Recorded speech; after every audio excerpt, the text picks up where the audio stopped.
Hallelujah. Good morning po sa bawat isa. Amen. Thank you maging sa ating Panginoon. Salamat. Tayo po ay tumayo. Bago po tayo magsimula, awit muna tayo sa Lord. Hallelujah. Thank you, Lord. Pinupuwi ka namin. Pinapasalamatan ka namin. Lord, nais ka namin, Lord, muli na may itaas sa aming mga buhay, sa isang magandang umaga na pinagkalog mo sa amin, Lord. Maraming salamat sa pribileyo. Andito kami muli. Patuloy kami na mag-aaral. Hayaan mo, Lord, ang Banal Espiritu mo ang siya mag-aakay sa amin. Lord, para sa iyo ang lahat ng ito, Lord. Thank you. Hallelujah. Awit tayo sa Panginoon. Tayo buti-buti mo, Panginoon, sa lahat ng oras, sa bawat araw. Ika'y laging tapat kung magmahal. Ang iyong tawa ay mapasawalang hanggan. Minsan pa, kay buti-buti mo, Panginoon, sa lahat ng oras, sa bawat araw. Ika'y laging tapat kung magmahal. Ang iyong tawa ay mapasawalang hanggan. Pinupuri, sinasamba kita, dakilang Diyos at Panginoon. Tunay na ika'y walang katulad, tunay na ika'y di nagbabago. Mabuti ang Diyos na sa akin ay nagmamahal.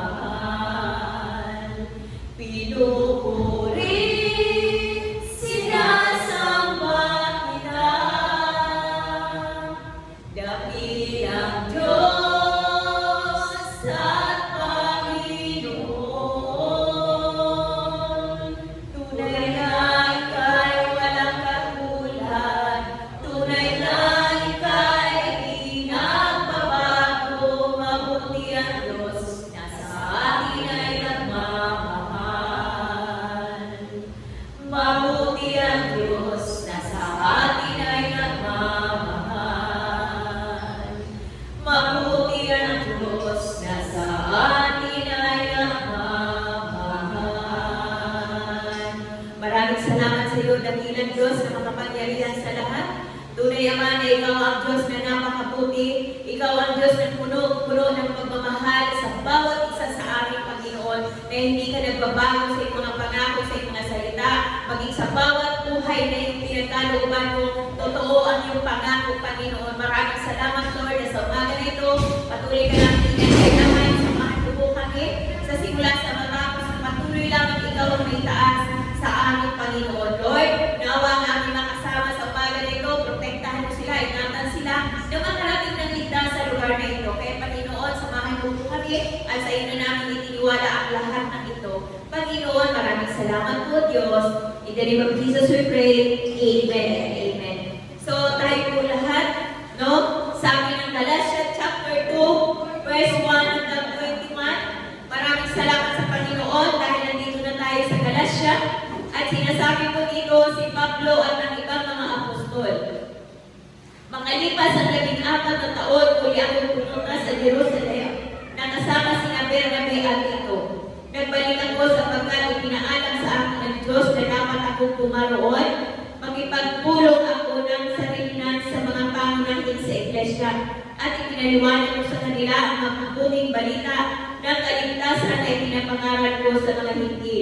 Ginawa ko ito sapagkat ayokong mawalan ng kabuluhan ang aking pagpapagal sa nakaraan at sa kasalukuyan. Ang kasama kong si Tito gayong isang Grego ay pinapilit patuloy, bagamat ibig siyang patuloy ng ilang tao ng panggap na mga kapatid at inahalubilo upang tikan ang aking kalayaan mula kay Kristo. Kami ibig nilang ipaalitin, ngunit hindi kami nagpasailalim sa kanilang kagustuhan kahit isang saglit upang maingatan naman para sa inyo ang tunay na mabuting balita ng kaligtasan. Ngunit walang pinuna sa mga sinabi ko yakong ang kinikilalang pangunahin. Hindi mahalaga sa akin kung sino man sila sapagkat walang itinatanggi ang Diyos. Sa halip, kinilala nilang ako'y hiniran ng Diyos upang mangaral ng mabuting balita ng kaligtasan sa mga hindi. Tulad din naman sa pagkahirang kay Pedro upang mangaral ng mabuting balita ng kaligtasan sa mga Hudyo. Ang Diyos na humirang kay Pedro bilang apostol sa mga Hudyo ang siya rin humirang sa akin bilang apostol ng mga hindi. Dapat hindi na Santiago ang Pedro at Juan, mga kilalang haligi ng iglesia na ang Diyos ang siyang nagbigay sa akin ng tanging kaloob na ito. Kaya kami, ni Bernabe, tinanggap nila bilang mga kamanggagawa. Pinagkasuntuan namin na kami mga hindi at mga Hudyo naman sila. Ang hiling lamang nila ay huwag namin pababayaan ang mga lukha na talaga namang pinagsisikapan kong gawin. Pinagsabihan ni Pablo si Pedro. Noong si Pedro ay nasa Antioquia, hayaan kong sinabi sa kanyang mali ang kanyang ginawa, sapagkat noong una hindi pa dumarating ang isang lalaking pinakaroon ni Santiago. Siya'y sumalo sa mga hindi. Subalit nang dumating ang mga iyon, siya'y tumayo at hindi nakisalo sa kanila dahil sa takot sa pangkat ng mga Hudyo. At tumaya rin sa kanya ang ibang mga kapatid doon na mga Hudyo, pati si Bernabe na tangay sa kanilang pagpupunwari. Nakakita kung hindi sila nabuhay ayon sa tunay na diwa ng mabuting balita, sinabi ko kay Pedro sa harapan nilang lahat, kung ikaw na isang Hudyo ay nabubuhay na parang hindi at bilang isang Hudyo, paano mo mapipilit ang mga hindi na mamuhay na gaya ng mga Hudyo? Naliligtas ang mga Hudyo at hindi sa pamamagitan ng pananalig kay Jesus. Pagkakat kami ipinanganak na Hudyo at hindi makasalanang hindi, alam namin ang mga tao ay pinawalang sala dahil sa pananalig kay Jesus Kristo.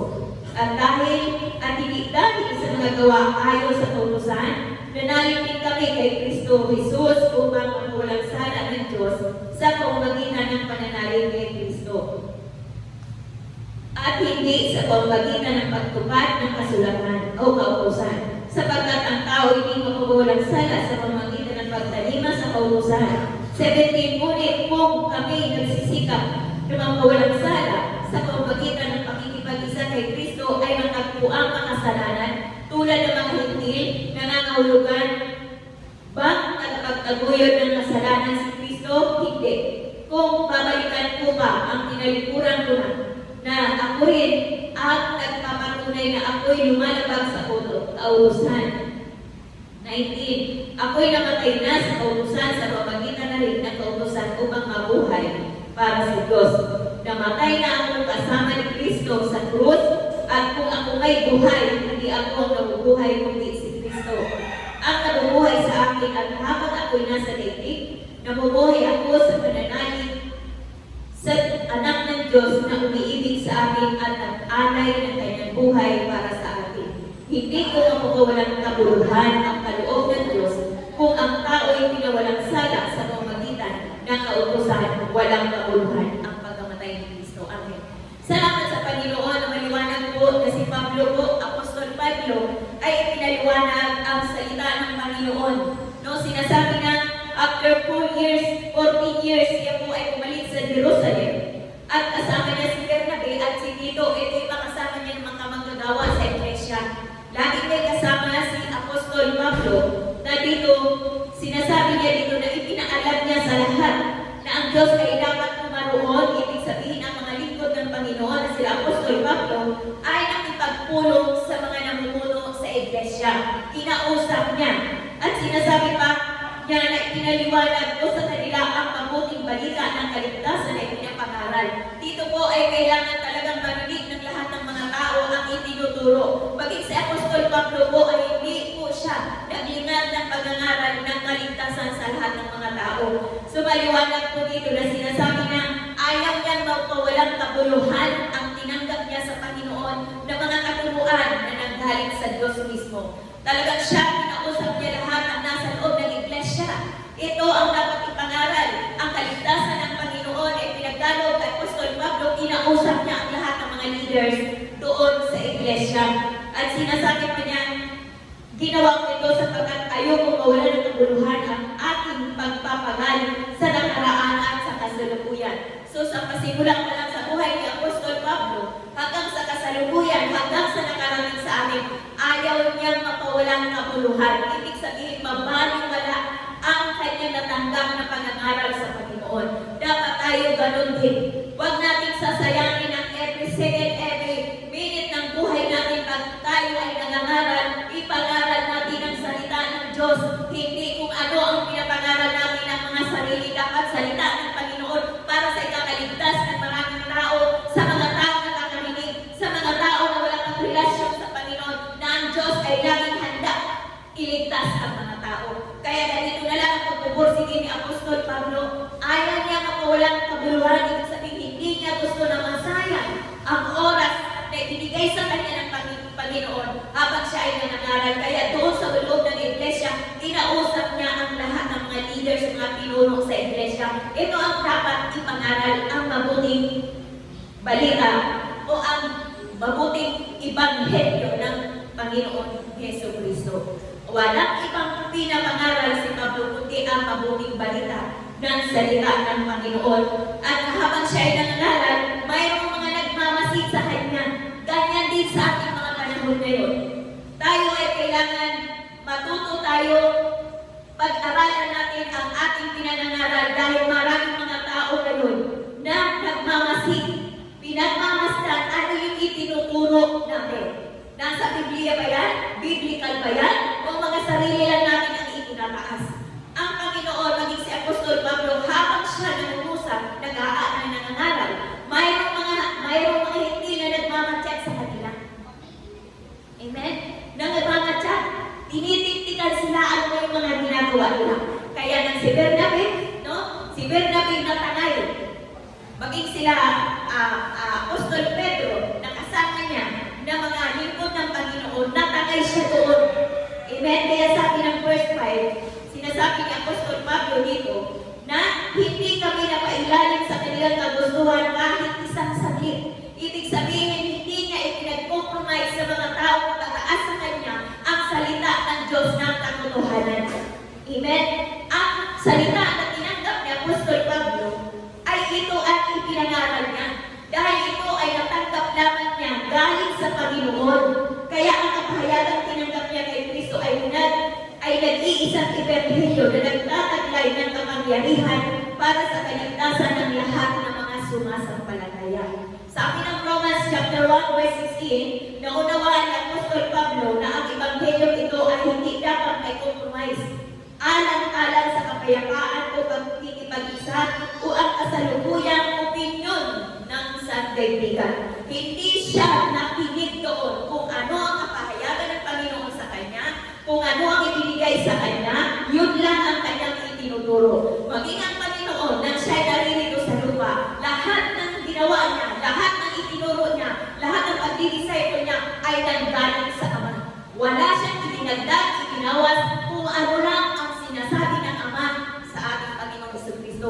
Ganon din sa ating lahat.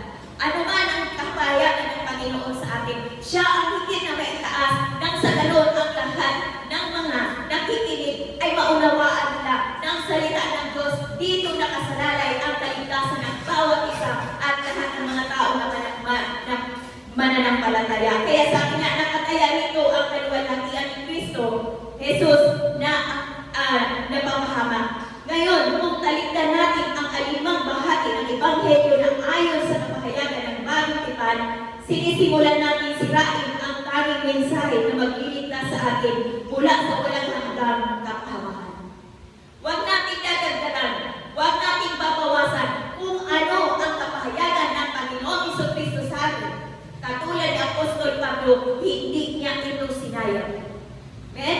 Maraming mapapahamak sa sandaigdigan na ito kung hindi natin inihahayag ang katotohanan ng salita ng Diyos ng kaligtasan. Amen? Sabi ng Mateo 18 verse 6, maraming mapapahamak dahil marami ang mga tao na nagtuturo ngayon, binabaliktad, dinadagdagan, binabawasan sa ating mga lingwahe ng mga tao. Hindi natin pwedeng baguhin sa ating series doon sa Galatia, no? Sa Galatia 1, doon pinapakita na walang ibang doktrina o mabuting balita ang Panginoon, kundi ang lahat ay baligtas. Ito ang nais ng Panginoon. Sabi ng verse 6, sapagkat walang itinatanggi ang Diyos. Ang Diyos ay hindi nagpapakita ng pagtatangi kanino man dahil sa kanyang minana, no? Ang reputasyon, ang tungkulin o ang kanyang nagawa, kundi ang sabi ng Acts 10:34. Walang ibang ginawa ang Panginoon, kundi mangaral ng mangaral. Ang Panginoon pinakilala sa lahat ng mga tao. Kahit saan siya magpunta, sinusundan at sinusundan siya ng maraming tao dahil nakarinig sila ng kakaiba na salita. Kaya sinasabi, nakita ng Diyos at sinusuri ang puso ng kalooban ng tao. Ang kagandahang loob ay nasa mga tao. Ang puso ay matapat na nakatuon sa Kanya na may pag-ibig at pananampalataya at ang kadalisayan ng puso. So ang Panginoon ay hindi sa ganda ng talumpati, sa ganda ng manalangin. Sabi ng Panginoon, siya'y laging nakatuon, nakatingin sa ating mga puso. At ito ang hinahanap ng Panginoon. Sabi nga ng 1 Samuel verse 16:7, sinasabi ng Lord, hindi siya nakatingin sa outside appearance natin. Kahit gaano pa natin kagaling, kahit sino pa nga tayo, ang Lord ay laging nakatingin sa puso ng bawat isa. Kung mayroon tayong kagandahan loob, nakikita yan sa magandang puso at ang kadalisayan ng puso. Kaya hindi pinili ng Diyos ang pag-ibig, pakikiisa at sa panalangin ng mga may pinag-aralan ng higit sa walang pinag-aralan. So hindi tinitingnan dito ni Lord kung ano ang estado mo sa buhay, kahit tapos ka pa sa ibang bansa ng iyong pag-aaral, kahit ano pa, si Lord hindi nakatingin doon. Kundi ang gusto ng Lord nakatuon sa Kanya ang puso ng isang tao at mayroon siyang kadalisayan at walang hanggan ka rin.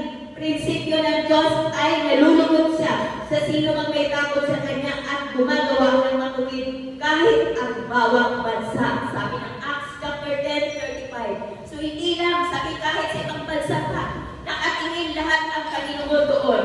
At sabi ng 10, ang hilig lamang nila ay huwag namin pagpabayaan ang mga dukha na talaga namang pinagsikapan kong gawin. Maging ang mga dukha, itinuon ni Apostol Pablo ang pagtuturo niya at maging sa mga hintil na sila ang kanyang mga kasama ay itinuro, sinasabi nito, paulit-ulit ng tema sa kasulatan, ang tanging kahalagahan ng pagtulong sa mga dukha. In John 13 verse 29, laging mayroon sa paligid natin na nangangailangan ng ating tulong. Ang mga dukha, lalo na ang mga kapatid sa pananampalataya, ay nangangailangan ng ating tulong material at ang ating mga panalangin. Amen? So hindi tayo kailangan pumunta kung saan, tumulong na sa kapaligiran lang natin ang nangangailangan ng mga tulong material. Ang Panginoon, nandoon nakatuon sa lahat ng mga mahihirap na wala nang inaasahan, mga dukha. Sabi nga, kung tayo ay may kahabagan na sa ating mga puso, nahahabag tayo sa mga walang-wala, ang Panginoon ay nasa adunan. Pero kung wala tayong kabag, wala tayong awa, masyado pa namin silang ina-underestimate, wala. Sabi ni Lord, nandiyan lang sa kapaligiran ang mga dapat tulungan material, ang mga kapwa mananampalataya. 11. Kaya kung sinabi sa kanyang mali, ang kanyang ginawa. Sumaging si Apostol Pedro, Apostol Pablo. Sinaway niya si Apostol Pedro. Si Apostol Pedro, siya po ay lingkod din, katulad ni Apostol Pablo. Pero meron siyang pagkakamali. No? Sinaway siya. Sinasabi na sino ang ministro o espiritual na pinuno na nagkasala o nagpupunwari ay dapat salunatin at sawayin. Sa Panginoon, ayaw niya ng mga tao magpunwari. Ang gusto ng Diyos, mga totoo, mga lingkod. Kaya sabi nga, ang kagandahan loob sa puso nagsisimula at nagkakaroon ng kadalisayan. Ang gusto ng Diyos, maging totoo tayo, lalo na ang salita ng Panginoon. Dahil maraming mga tao magpapalaya sa katotohanan. Ituro natin ang salita ng Diyos na magpalaya ang maraming tao. Ayaw ng Panginoon ng mga pagpunwari. Kaya sinalungan si Apostol Pedro dahil natagay siya doon sa kanilang mga kasama. Ngayon itinuwid siya. Sabi niya, si Pedro ay sinaway si Apostol Pablo, bagamat pareho silang lingkod ng Diyos, pareho ang apostol dapat sawayin nang walang pinipilingan ang tao o kamalian si Pedro. Ito naman ay tinanggap niya ang saway ng Apostol Pablo na mayroong pagpapakumbaba at pagsisisi. Amen? May mga tao na ayaw magpasaway, ayaw magpasabi. Maliwanag ng Proverbs 12 na ang tao may unawa ay tumatanggap ng pagpapayo. Proverbs 29 verse 1, ang taong ayaw tumanggap ng pagpapayo, mapapahamak siya. So maging ang Panginoon, maging sila Apostol Pablo, bagamat parehas sila, pero nagpakumbaba at nagsisi si Apostol Pedro, tinanggap niya yung pagkakamali. 16, pinawalan sala dahil sa pananalig. Sinalaki ni Apostol Pablo ang katanungan kung paano ang mga makasalanan ay magkawalang sala. Walang bayad inilog sa akin ng Diyos ang buhay na walang hanggan kay Kristo, ngunit minsan mahirap maintindihan ang tamang pamamaraan kung paano mapapasa atin ang buhay na yun. Pero ibig sabihin, ang kaligtasan ay pagpapalaya, pagliligtas, o pag-iinam ang kaligtasan sa pamamagitan ng biyaya ng pananalig natin kay Kristo. Amen? So sa biyaya ng Panginoon, in verse 19, namatay na akong kasama ni Kristo sa cross, inilarawan ni Pablo ang kanyang kaugnayan kay Kristo sa pamamagitan ng isang manalig na personal na kaugnayan kay Kristo at pagtitiwala sa kanyang pangako.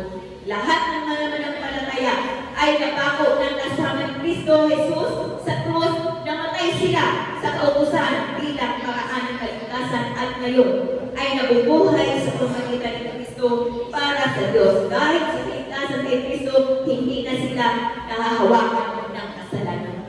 Ang lahat ng kay Kristo. Amen? Magkamali man tayo pero hindi ka mananatili doon. Bakit?